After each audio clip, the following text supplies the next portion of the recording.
मुझे बेहद खुशी है कि आज बाबा साहब अंबेडकर के जीवन पे ये शो शुरू होने जा रहा है दिल्ली के अंदर।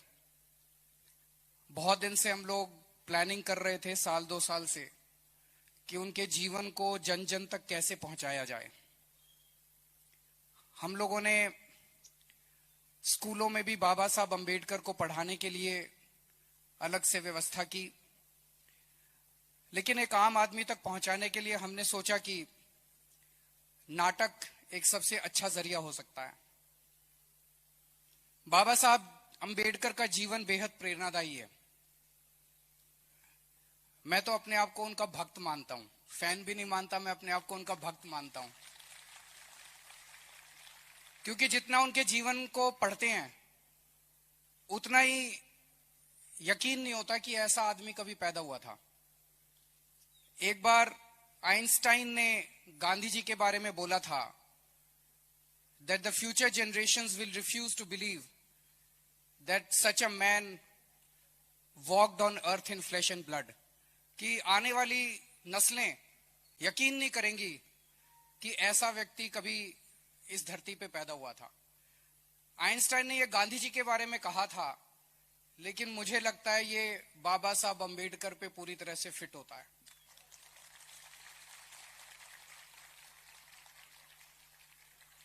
एक गरीब घर में पैदा हुए, बहुत ही बेहद गरीब घर में खाने को भी कुछ नहीं था। स्कूल जाते थे, उनको क्लास के बाहर बिठा दिया जाता था, छुआछूत इतनी ज्यादा थी। वहां से निकल के वो कोलंबिया यूनिवर्सिटी में पीएचडी करने पहुंच गए, वो लंदन स्कूल ऑफ इकोनॉमिक्स में पीएचडी करने पहुंच गए।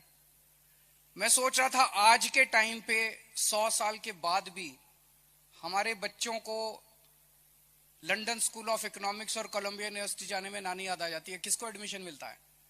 और आज तो इंटरनेट का जमाना है। उन दिनों में सोच के देखो, 1914-15 के आसपास जब वो कोलंबिया यूनिवर्सिटी गए थे, पहली बात तो उनको कोलंबिया यूनिवर्सिटी का नाम ही किसने बताया, फॉर्म कहां से लिया, अप्लाई कैसे किया। मैं तो ये सोच सोच के दंग रह जाता हूं कि उस व्यक्ति ने जो अपनी जिंदगी में हासिल किया और फिर आने के बाद जो संघर्ष उन्होंने किया दलितों के लिए, गरीबों के लिए, समाज की बराबरी के लिए, वो बेहद अद्भुत है। और अंत में उन्होंने फिर देश का संविधान लिखा। उनके जीवन से एक ही संदेश मिलता है, अगर आप पूरी लगन से लग जाओ तो nothing is impossible in this world. सब कुछ मिल सकता है, सब कुछ हो सकता है।